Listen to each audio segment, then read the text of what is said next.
Bonjour, Madame et Messieurs les juges. Il s'agit de l'affaire IT 0142A, le procureur contre Pavle Strugar. Nous remercions Madame le greffier. J'aimerais savoir si Monsieur Strugart peut entendre et suivre le déroulement des procédures dans une langue qu'il comprend.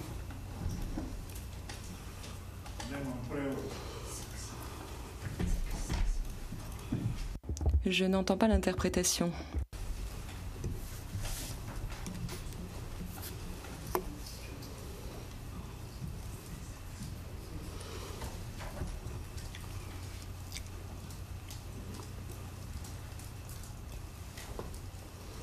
Si vous voulez bien reprendre, Monsieur Strugart.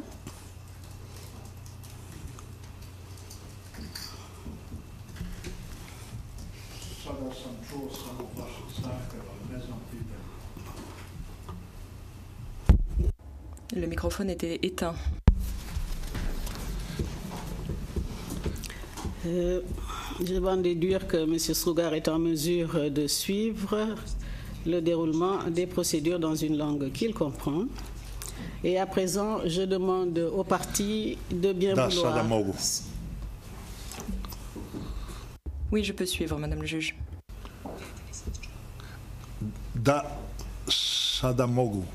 Oui, maintenant j'entends l'interprétation. Moi, je n'ai pas de traduction. Très bien, je vous remercie, Monsieur Strugart. Je demande donc, je disais maintenant aux parties de bien vouloir s'identifier en commençant par la défense de Monsieur Strugart, s'il vous plaît.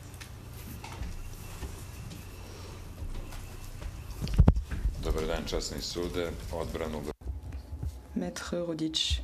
Bonjour Madame et Messieurs les juges.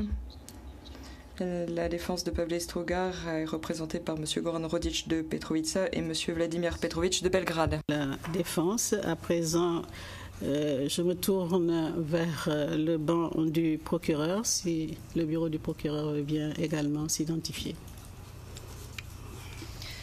Good morning, Your Honours. Helen Brady appearing. Madame Brady.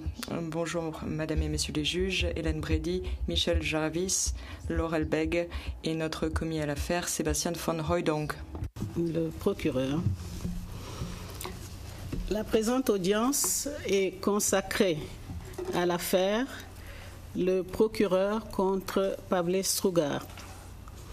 Comme indiqué dans l'ordonnance portant calendrier du 18 juin 2008, la Chambre d'appel est réunie aujourd'hui pour procéder au prononcé de l'arrêt dans cette affaire en application de l'article 15 bis du statut et de l'article 117D du règlement de procédure et de preuve du tribunal. Conformément à l'usage du tribunal, je ne donnerai pas lecture du texte de l'arrêt, à l'exception de son dispositif, après avoir rappelé les principales questions soulevées dans le cadre de cette procédure. Je ferai état des conclusions de la Chambre d'appel. Je tiens à souligner que le résumé qui suit ne fait pas partie intégrante de l'arrêt. Seul fait autorité l'exposé des conclusions et des motifs de la Chambre d'appel que l'on trouve dans le texte écrit de l'arrêt, dont des copies seront mises à la disposition des parties à l'issue de l'audience. Les faits donnant lieu au présent appel se sont produits pendant la campagne militaire menée par les troupes de l'ancienne armée populaire yougoslave, la JNA, dans la région de Dubrovnik, Croatie, en octobre, novembre et décembre 1991.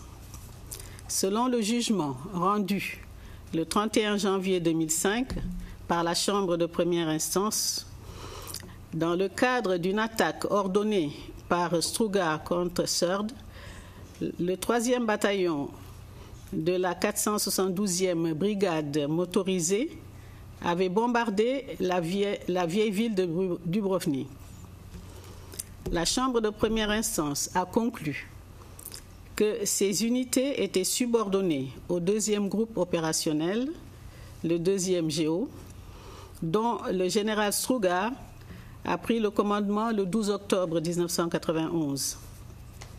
La Chambre a estimé que ce bombardement était délibéré, qu'il ne constituait pas une riposte aux positions croates ou d'autres positions militaires réelles ou supposées, et qu'il avait causé des dommages considérables à la vieille ville. Elle a en outre constaté que le bombardement de la vieille ville avait fait 2 morts et 2 blessés, aucune des victimes ne participant activement aux hostilités.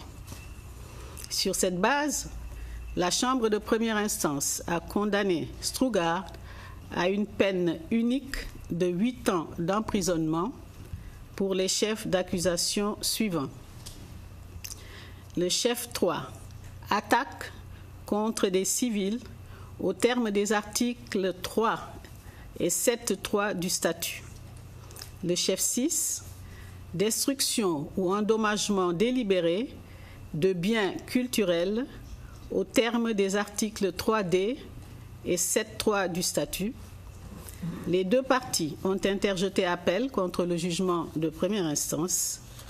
À la demande des parties, la Chambre d'appel a autorisé le retrait de ces appels le 20 septembre 2006, puis la réouverture du procès en appel le 7 juin 2007.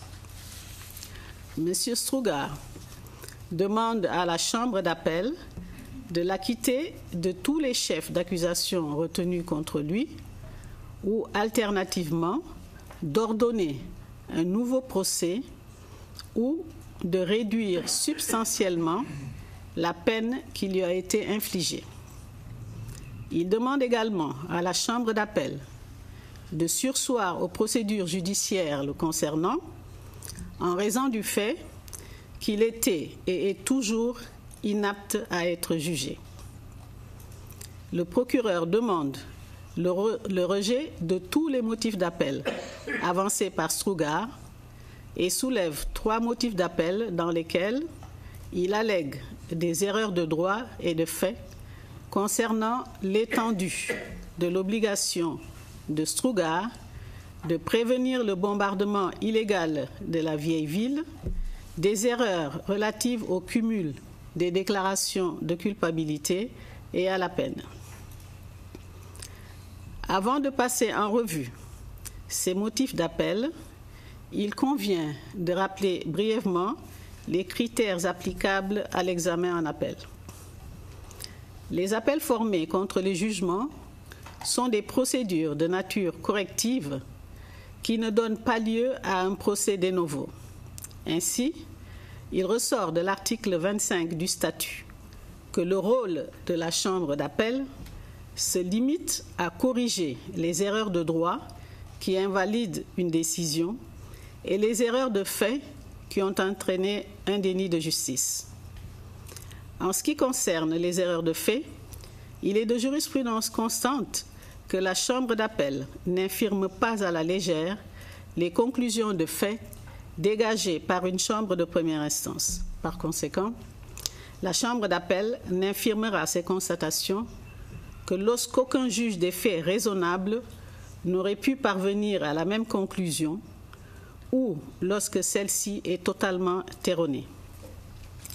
Quant à la détermination de la peine, la Chambre d'appel ne révise une peine que si la Chambre de première instance a commis une erreur manifeste dans l'exercice de ses larges pouvoirs discrétionnaires ou a dérogé aux règles de droit applicables.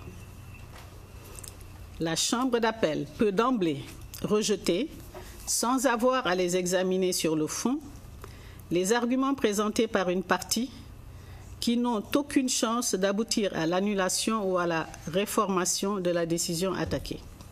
Enfin, il convient de rappeler que la Chambre d'appel dispose d'un pouvoir discrétionnaire inhérent pour déterminer quels sont les arguments qui méritent une réponse motivée par écrit et rejettera donc sans examen approfondi les arguments qui sont manifestement mal fondés. Je vais maintenant passer à l'examen des moyens d'appel soulevés par les parties. La Chambre d'appel a tout d'abord décidé d'examiner le 5e motif d'appel présenté par Strugar dans la mesure où il y allègue une inaptitude à être jugé, puisque son acceptation pourrait rendre les autres motifs d'appel sans objet. Dans sa décision du 26 mai 2004, la Chambre de première instance a conclu que l'aptitude à être jugé était une question qui, tout en étant indubitablement liée à l'état physique et mental de l'accusé, ne se limitait pas seulement à établir si un trouble donné est présent, mais qu'il convenait plutôt de déterminer si l'accusé était capable d'exercer efficacement ses droits dans le cadre de la procédure engagée contre lui. Après avoir analysé les arguments des parties à ce sujet, ainsi que les nombreuses sources juridiques pertinentes en la matière, la Chambre d'appel conclut que la Chambre de première instance n'a pas commis d'erreur en définissant le standard applicable à la détermination de l'aptitude à être jugé. En effet, le critère d'une telle détermination doit être celui de la participation rationnelle permettant à l'accusé d'exercer son droit à un procès équitable au point qu'il soit capable de participer à son procès de manière effective et d'avoir une compréhension des éléments de procédure essentiels. La Chambre d'appel est également en accord avec l'application par la Chambre de première instance du standard juridique aux faits de la présente affaire. Plus particulièrement, et au vu des conclusions ci-dessus, la Chambre d'appel convient avec la Chambre de première instance que le rapport préparé par l'expert de la défense a fixé à tort un niveau de compréhension trop élevé pour apprécier l'aptitude à être jugé, en soutenant notamment que l'accusé devait avoir la capacité de comprendre pleinement le déroulement des débats au procès et les éléments de preuve pour opposer une véritable défense. À cet égard, la Chambre d'appel souligne que l'aptitude à être jugé doit être distinguée de l'aptitude à assurer soi-même sa défense. S'agissant des griefs faits par Strugar à la Chambre de première instance de ne pas avoir tenu compte de son état de santé général, la Chambre d'appel estime que la Chambre de première instance a souligné à juste titre qu'un diagnostic ne suffisait pas à lui seul pour déterminer si une personne était ou non apte à être jugée. Par conséquent, au lieu d'examiner chaque maladie présumée ou avérée dont souffrait l'accusé à l'époque, elle a correctement centré son analyse sur les conclusions et les appréciations concernant les facultés de ce dernier relatives à l'exercice effectif de ses droits. Au vu de l'ensemble des éléments du dossier, la Chambre d'appel confirme les conclusions de la Chambre de première instance selon lesquelles Strugar comprenait la nature des accusations portées contre lui, le déroulement des débats et les éléments de preuve dans le détail et pouvait témoigner et donner des instructions à ses conseils. Par conséquent, la Chambre d'appel conclut que Strugar, souffrant certes d'un certain nombre de troubles somatiques et mentaux, était apte à être jugé, étant donné qu'il bénéficiait de l'assistance de conseils qualifiés. Le 5e motif d'appel soulevé par Strugar est donc rejeté dans son intégralité. Examinons à présent les 1er et 3e motifs d'appel, dans le cadre desquels Strugar fait valoir que la Chambre de première instance a commis un certain nombre d'erreurs de fait.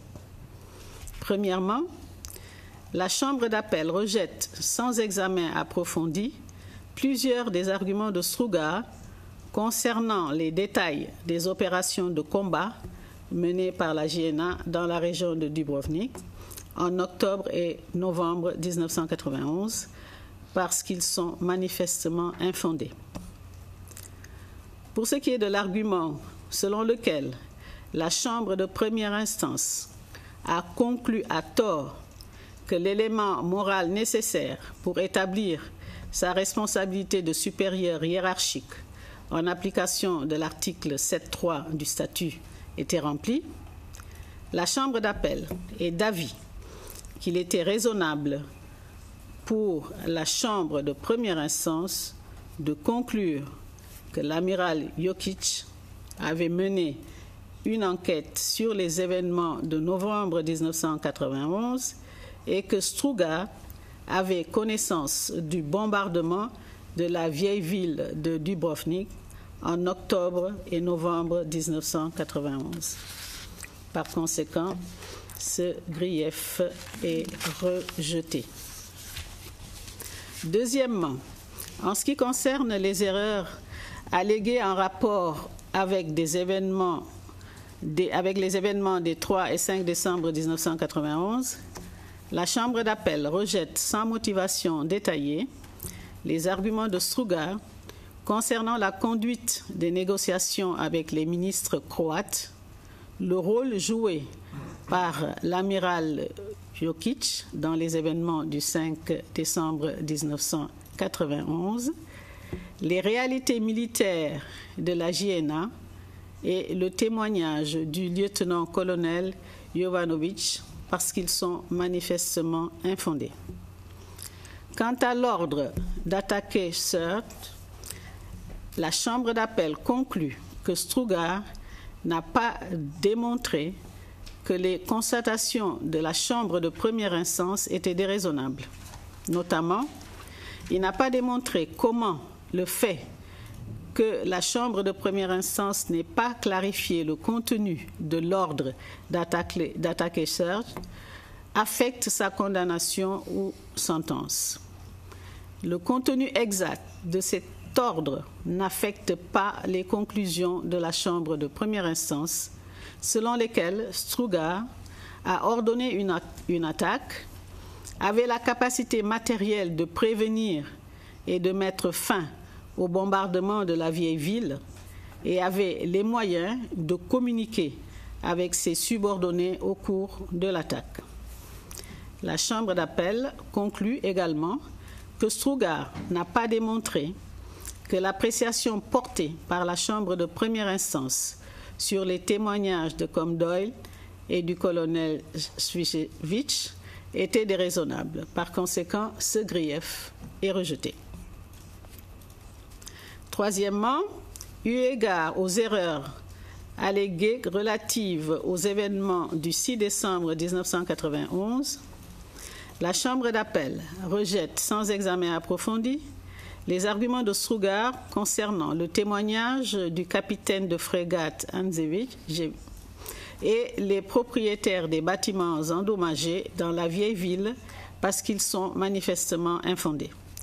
La Chambre d'appel estime par ailleurs que Strugar n'a pas démontré que les conclusions de la Chambre de première instance concernant les rapports préparés par l'amiral Jokic et le capitaine Nezic, les positions de tir croates ou la présence d'armes lourdes croates dans la vieille ville le 6 décembre 1991 et le rapport du témoin expert Janko Vilicic étaient déraisonnables.